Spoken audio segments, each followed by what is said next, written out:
students. As Ariana mentioned, you try to teach the Declaration, and it's not exactly something students in the 6th grade might be excited about. But there is a comic book, and it gives context, and it provides dialogue, and it gives students a bit more to go on. And in that way, they really understand such abstract concepts in a better way. And especially if we want students to feel that they can be empowered to engage in their community, comics are such a great way to reach them because it allows them to be inspired by something that they already gravitate to. If you give students novels versus graphic novels to choose from for independent reading, odds are the graphic novels will disappear first. So similarly in class, if you just have one long article versus a comic book that students can read and learn about the same topic, they are more likely to choose for themselves the comic book. And as long as we are reading and learning and sharing stories, that's really what matters. And that is what is at the heart of this. Stories in any form, history in any form, really teaches us to look at each other with empathy, to learn from our actions, to self-reflect. And the fact that we have this way of sharing that information with young people that inspires them, that empowers them, is something that we should all embrace. Ruth Duran-Chea is a New York City public schools teacher in the Bronx. Ariana Kishpe and Aiden Ortega are two of her students. I want to say thank you so much for joining us for this great conversation today.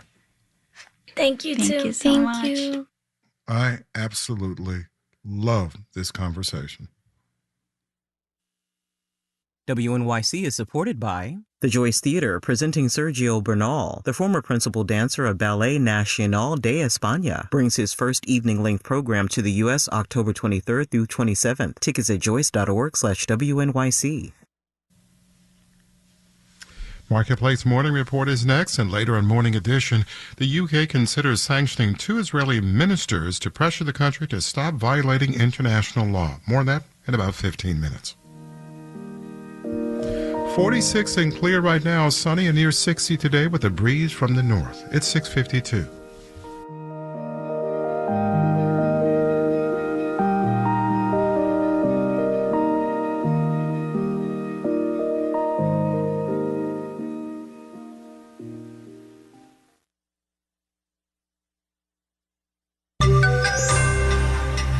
Vital infrastructure. You think of power grids or water lines, but it's also a flooded out place that made most of America's IV fluid. Marketplace Morning Report is supported by Amazon Business, focused on offering smart business buying solutions, leaving time to focus on growth. More at AmazonBusiness.com. And by Rubrik. When cyber attacks put businesses at risk, Rubrik provides the power to bounce back fast. More at Rubrik.com. I'm David Brancaccio. There is a shortage of drip into your arm IV fluid, forcing many hospitals around the country to conserve or, in some cases, postpone operations. A factory in North Carolina was flooded out during Hurricane Helene. Marketplace's Elizabeth Troval has more on why the supply of what starts as a sterile salt and water solution was so vulnerable. The Baxter International plant in North Carolina didn't just make IV fluid, it made roughly 2/3 of all the IV fluid in the country, says Dr. Chris DiRienzo with the American Hospital Association. A product like IV fluids is almost like having water to your house. You need tons, like literal tons of this fluid in America's largest hospitals every day. The short supply of fluids has had a ripple effect nationwide, in some cases prompting postponed procedures. We've seen these conservation efforts begin, and they're now taking root from coast to coast and border to border. And making IV fluid is a little more complex than mixing salt and water or making masks during a pandemic. Dr. Lauren Source is with the Society of Critical Care Medicine and works at a hospital in Chicago. We saw companies transition over to making PPE, which is a much easier transition for companies to make masks and gloves and gowns than it is to make IV fluids that need to be sterile and have specific, for lack of a better word, recipes.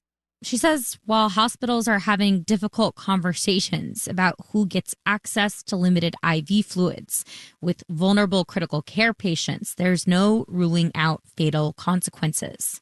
If hospitals cannot get their hands on IV fluids to mix the important drugs that need to be given, then I would imagine that there would be the potential for that. So if IV fluids are so critical, why is this supply chain so fragile in the first place? Rob Hanfield is with North Carolina State University.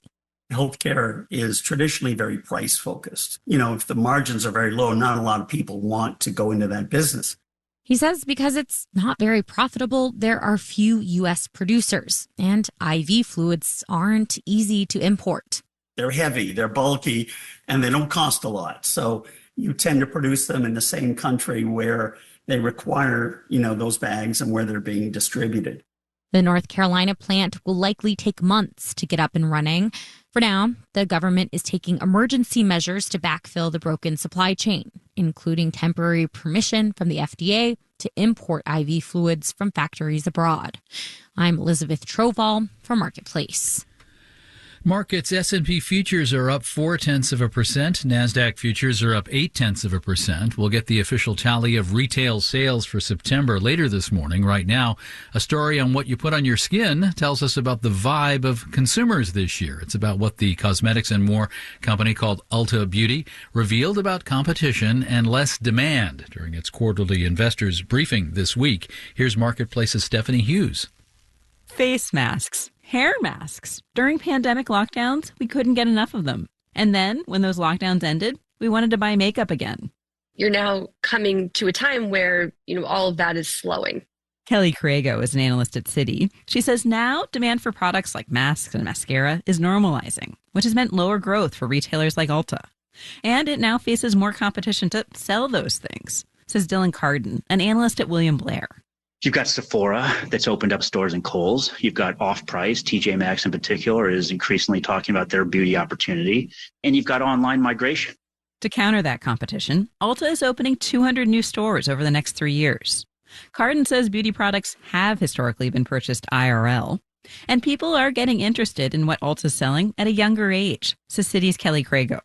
There's examples of, teenagers that are caring about wearing sunscreen every day on their face. It's a lot more in their DNA to be caring about that stuff than, I was when I was that age or probably you. Sun safety is good for everyone, and it's especially good for the retailers who sell us the sunscreen. I'm Stephanie Hughes for Marketplace. Marketplace Morning Report is supported by C3 Generative AI. C3 Generative AI enables rapid access to secure, traceable, hallucination-free insights from enterprise systems, all while using any LLM, helping enterprises turn the invisible into the obvious. C3.ai. This is Enterprise AI.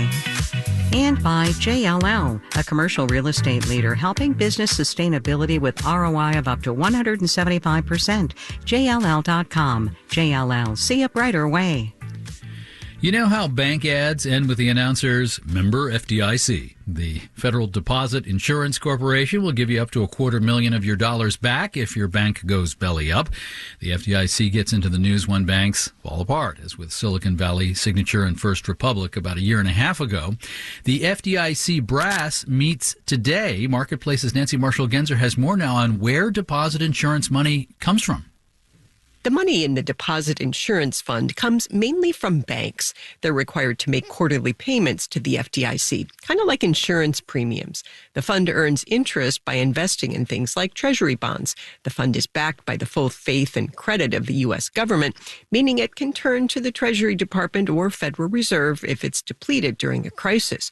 Former FDIC Chairman Bill Isaacs says that's what happened during the savings and loan crisis of the 1980s, when some banks took big risks and didn't survive. Sometimes the failure is just too much, and you've got to protect the markets. You can't cause panics. The Federal Reserve estimates the savings and loan crisis ended up costing taxpayers as much as $124 billion. After that, Congress passed some major reform legislation. Now, big banks typically pay more into the Deposit Insurance Fund. So do banks taking more risk. Columbia Law School professor Catherine Judge says it's kind of like car insurance. If you've gotten into multiple accidents, you're going to pay a lot more for your car insurance, because you're seen to be a riskier driver. The FDIC can also charge banks an extra premium when it has to pay out to protect depositors, like it did after the failure of Silicon Valley Bank last year. I'm Nancy Marshall-Genzer for Marketplace. Thanks, Nancy. I'm David Brancaccio. This is the Marketplace Morning Report. From APM, American Public Media.